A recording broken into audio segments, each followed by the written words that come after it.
Age. Okay. All right. Well, we are at Parsha Noach.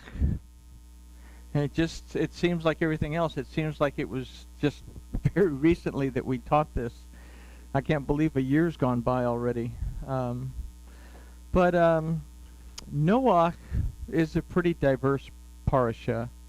We're going to touch on a couple of points of it. We're going to take a look at how this compares to something that Yahusha had to say in chapter 7 of Matityahu, or Matthew. Then we're going to consider how it affects our relationship with people around us that really don't have much of a desire or an inkling to get any closer to Elohim than they are, or to get close to Elohim at all. Which we all come in contact with these people. They're wonderful people and loving people, but they just have no desire to be any farther along than that. So let's talk to our Elohim, and we'll take a look at this Torah portion. Master Yahuwah, we thank you for this opportunity to study your word. We ask, Father, that you will open our eyes, open our hearts, open our ears, so we can see your word, understand it, and be sensitive enough to hear your voice. And we thank you for it all in the name of Yahusha. Amen. All right, so Parsha Noach. We all know other people. Well, that's a given. It's one of my brilliant moments. We all know other people.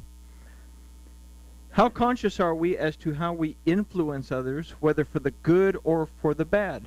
So how conscious are we of how we influence the people that we know? Being interactive is a very difficult thing indeed, as we must be careful in not only what we say and how we say it, but also in how we react to what we see, and we could also say react to what we hear. So we're going to begin this study by looking into what we say and asking, do I really understand what I am saying? We're going to consider the difference between not clean and unclean first, and then we're going to consider how to apply this to our relationship with those who are going naked through life, so to speak. So we're going to consider kind of a comparison in two verses here in Noah and Bereshit chapter 7. Look at verse 2, and then we're going to look at verse 8. Because they say the same thing, but they kind of use the same phraseology, but there's two different meanings for not.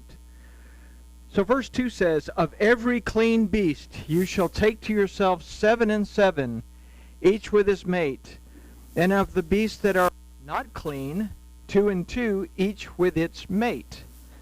So in this phrase, we have this word lo Torah, or lo tehora, that means not clean. Then in verse 8 we have of clean beasts, and of beasts that are not clean, and of fowls, and of everything that creeps upon the ground. So one is the commandment to take the beast, and the other one is where he's actually taking the beast. But verse 8, we consider the phrase enena tehora, that also means not clean. What we're considering from these verses is that verse 2 contains the phrase lo tehora, that means not clean. Verse 8 has the word enena tehora, that also means not clean, but the word tehora by itself simply means clean. If we were going to use a word for unclean, we could just say tameh. Why go through all the trouble of using all these words to say something? For example, when we look at Vayikra, which we'll look at in a minute, it usually says either something like vite, that's the root of that's tameh, or it says vetameh, or something like that. But the word tehora means clean. Yet another word for no or not is used to illustrate clearly something that would otherwise be considered clean, but in reality is not clean. The word lo means no or not. And the word enena comes from the root ayin, not the other ayin. The other ayin that we use a lot has the letter ayin that starts it. This one starts with the letter aleph. But this word ayin means nothing or something that is non-existent. So we have something that is saying something that is clean that is not clean, but something that is clean that is not existent. Okay? Confused? Good. Good, it's working. All right. Let's see if we can clear it up a little bit. These terms are clear in explaining to us what something that we would simply dismiss as tameh, unclean, really is. And when we think of something that's clean, but it's really not clean, then we can consider something that really doesn't exist. You can't have something that is clean that is really not clean. Okay, does that make sense? So why not use the word tameh? Simply to say that it is unclean. It exists in an unclean state. As opposed to saying something that is clean is actually dirty. Okay? So that's something that we have to try to wrap our heads around, because it's a very important concept in what we'll look at in a minute. But where were we? So this word includes the things, the tameh includes the things that are lo tehora, not clean, and things that are real but should be avoided, ena tehora. Those things that really don't exist but cause us distress and heartache, the mountain that we make out of a molehill. So here we have things that are clean that we consider to be not clean. We have these little minor situations. We have these little minor inconveniences that somebody causes us that we make them out to be more than what they are. And then we start to look at people that cause these little, really minor disturbances that are irrelevant. Do we let people get under our skin that we really shouldn't allow to get under our skin? And that's something that we'll consider in a minute. So consider that Noah was to take both of these into the ark and take care of them. Now, we have the word for ark, this tabiyah, that also means a word, the word. So we too can take care of these things. We'll take them into the ark, which is the word of Yahweh, to allow us wisdom and the direction within its pages to guide us through and care for the things that always seem to make their way into our lives.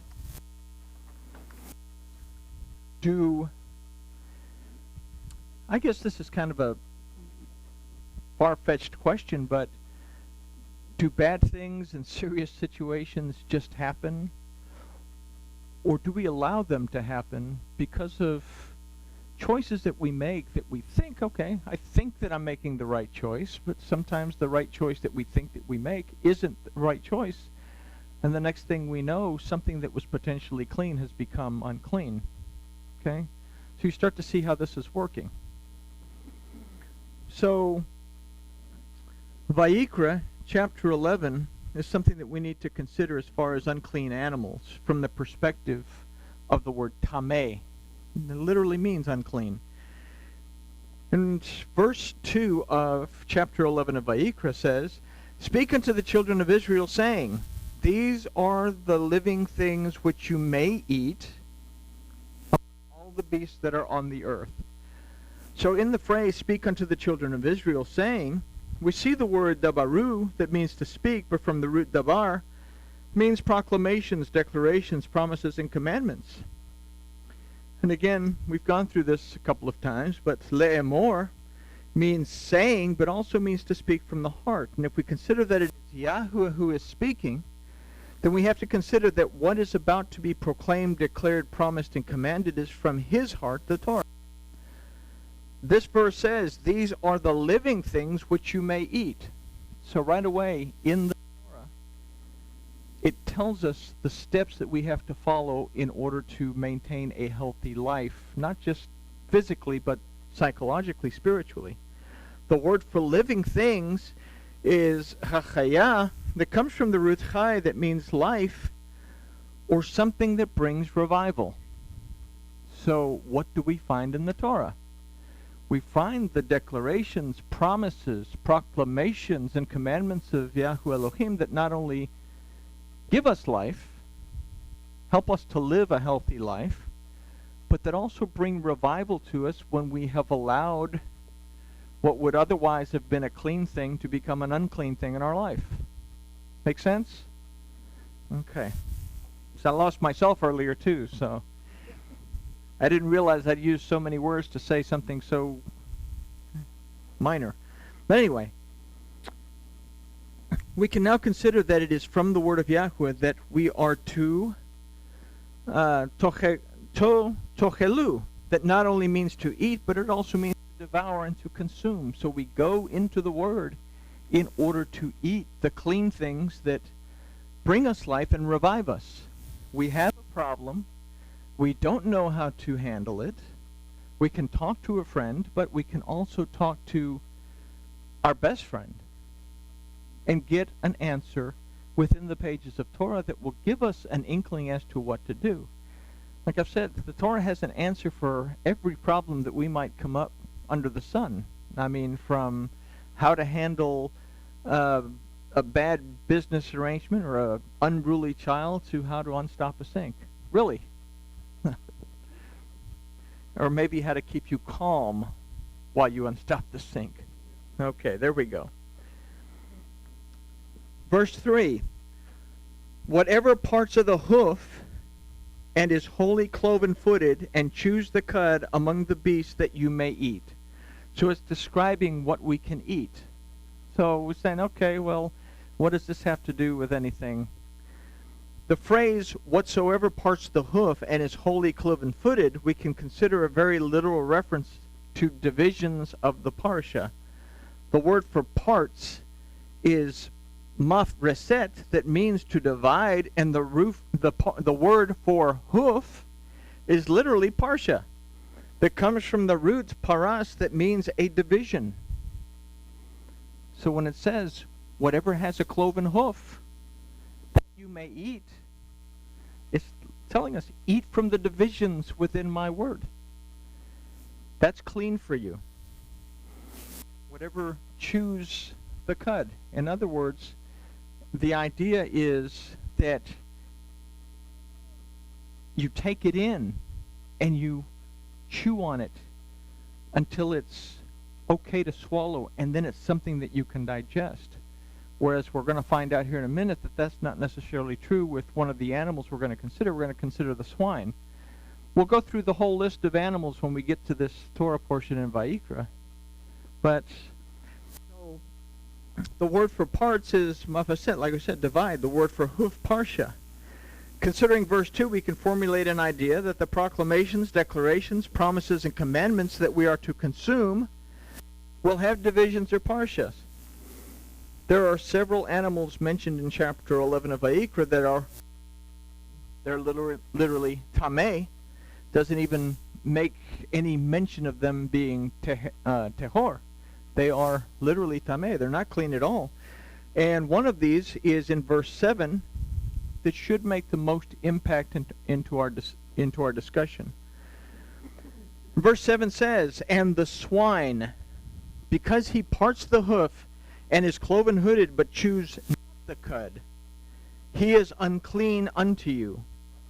So the word used for swine actually doesn't mean a pig or anything else from its Proto-Hebrew. Again, we have to go back and look at what was meant in the most ancient form of Hebrew. Nowadays, we look at Strong's and it's going to say a pig or a wild boar or something, but the Proto-Hebrew is going to give us a different idea. The word chazir literally means to enclose or to encapsulate something, if we consider the Proto-Hebrew. So to enclose or encapsulate something. So hooves are parted, so we can consider that it was what is enclosed contains divisions or even parshas.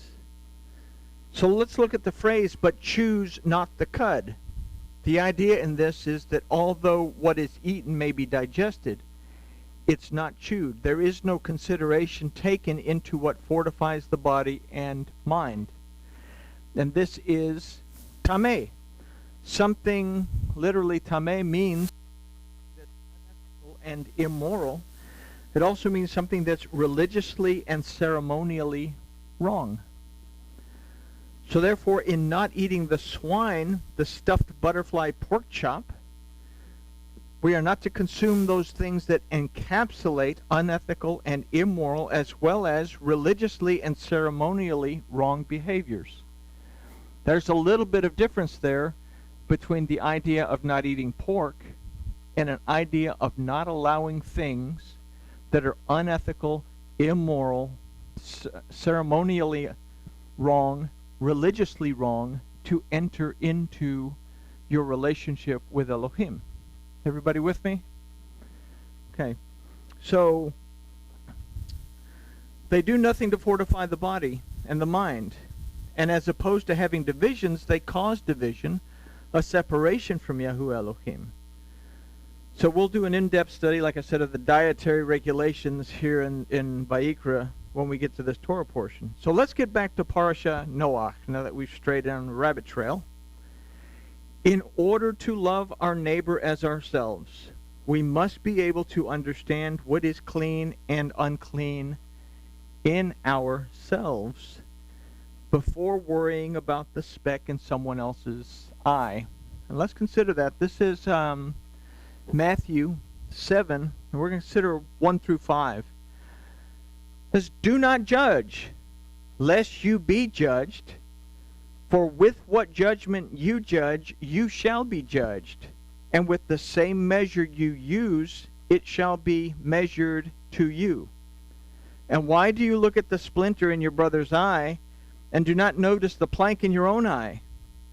Or how is it that you say to your brother, 'Let me remove the splinter out of your eye,' and see, a plank is in your own eye? Hypocrite! First remove the plank from your own eye, and then you shall see clearly to remove the splinter out of your brother's eye." So, we have a little foundation here. As we go on, we're going to discuss why Shem and Japheth went in backwards, and what was the whole deal with Ham. But just keep that little piece of advice from the Master in mind. Having considered this, we can take into account a story that occurs after the flood. Noah has taken to drinking and has passed out naked in his tent.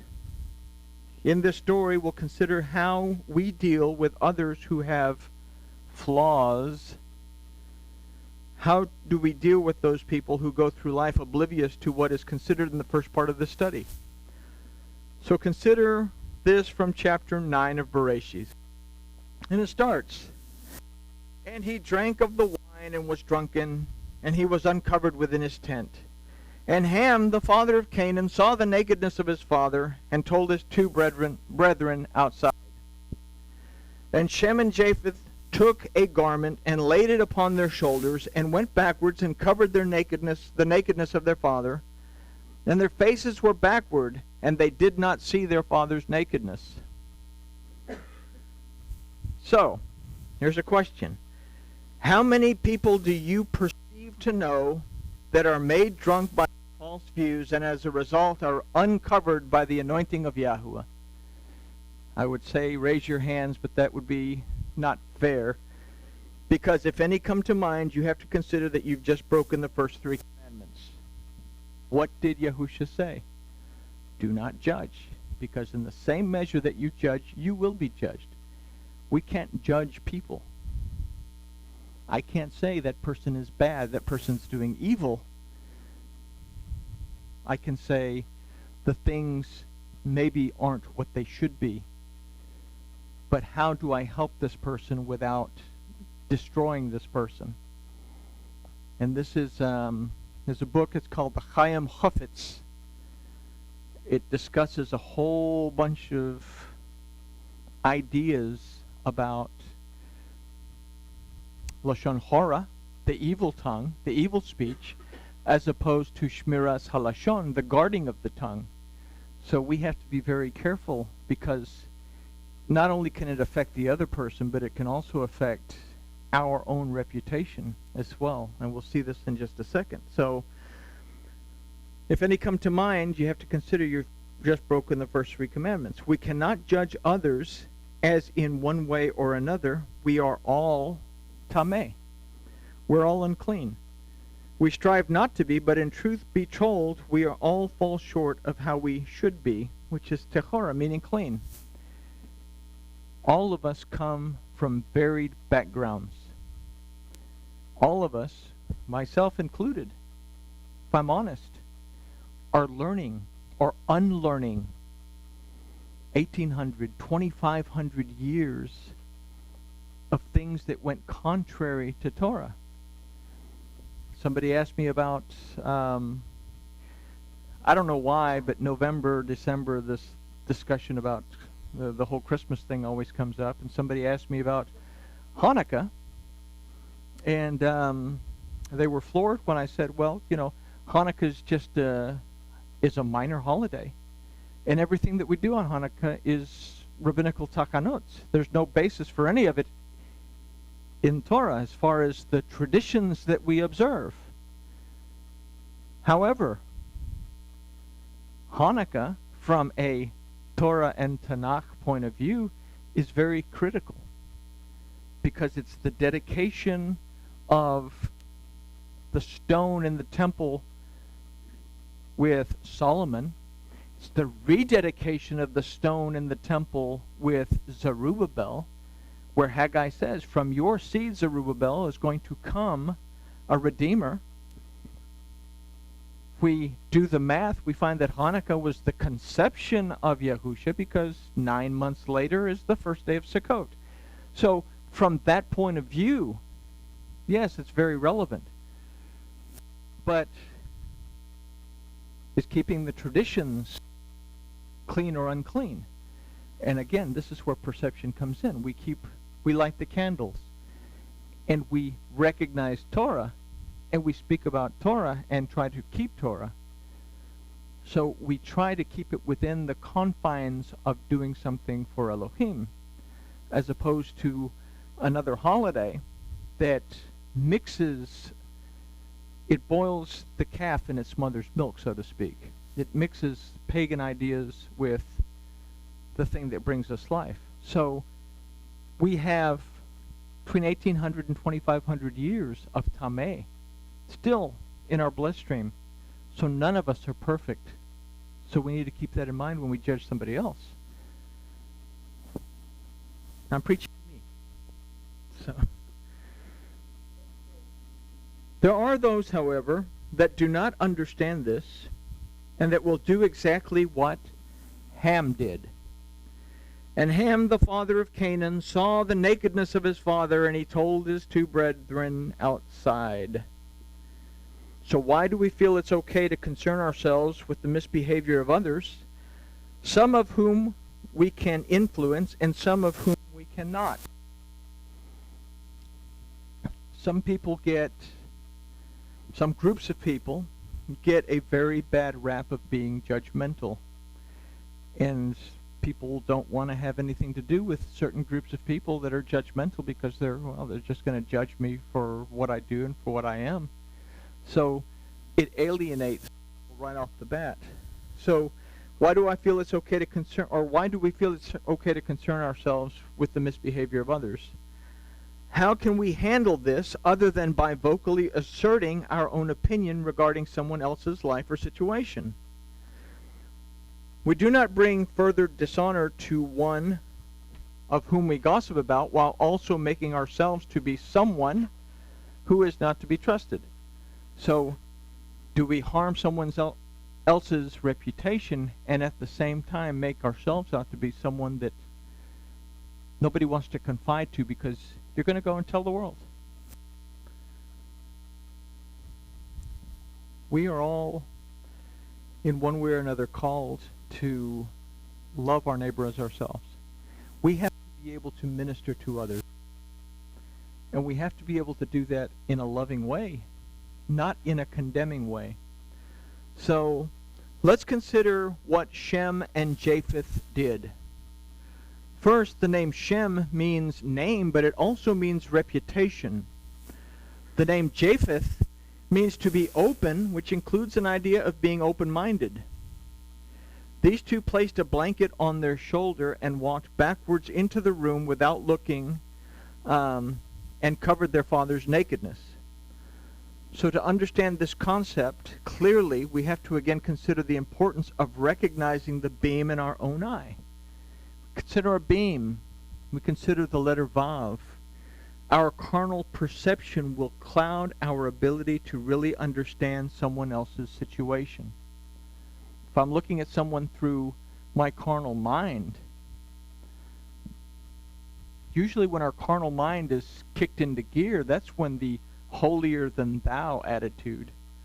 It's not a kadosh attitude. It's not a dedicated attitude or a set-apart attitude. It literally becomes a holier-than-thou attitude, an exalted attitude. I'm so divine. You are not all that in a bag of potato chips like me. So I begin to judge someone else because the carnal perception gets in the way. So the Vav, our carnal perception, will cloud our ability to really understand someone else's situation. With this perception, we will peer directly into someone else's naked state of being and be judge, jury, and executioner. After all, we know more about the person's perception of truth than they do. In other words, we know more about the yod, the speck, the yod in their eye than they do. We know more about the truth, their truth, than they do. Everybody with me? I'm judging you based on my carnal perception, and I know more about what's true in your life than you do, even though I have no clue as to what you're going through. Okay? We must first be established in our own name and reputation. And as Shem also means an honorable reputation, we must be that, someone who has an honorable reputation and a good name. Not in their own eyes, but in the eyes of those that know them. Having considered this first step to removing the beam from our eye, we must consider that our perception must also be Yefet. It has to be open-minded. We consider what Paul had to say, that everyone has a measure of faith. Some people's measure of faith may not be where our measure of faith is. We have to be able to work with what we have without destroying this person's belief system altogether. And that takes a lot of care, a lot of tact, because some people are very, very sensitive to what they believe. Everybody understand what I'm saying? We must not burst into the presence of someone that is in our perception tameh, unclean, with guns blazing. This closes the door to any future discourse. We must keep an open mind as to the other person's belief system and strive to understand them without passing judgment. When we perceive that someone may be lacking the covering of Yahuwah, we come to them without looking at their naked state. We shoulder their covering by lifting this person up in prayer, and through the kindness and love that we show them in Shem, we offer them patience and understanding in Yefet. And slowly, we allow the working of Yahuwah through His Word and our lives to place the blanket over them so that they are no longer naked, but again covered by the anointing of Yahuwah. So this whole lesson for this Torah portion hinges on our ability to love someone as we love ourselves, and to do unto others as we would have them do unto us. Not everybody is going to be up to speed with what the Torah has to say. Most people that we know have, I say 1,800, 2,500 years of pork in their belief system. We, let's be honest with each other, we still have 1,800 to 2,500 years, because I go all the way back to the Maccabees. We still have that much pork rinds in our system. Cleaning it out of ourselves is a slow process. We have to be patient with those around us that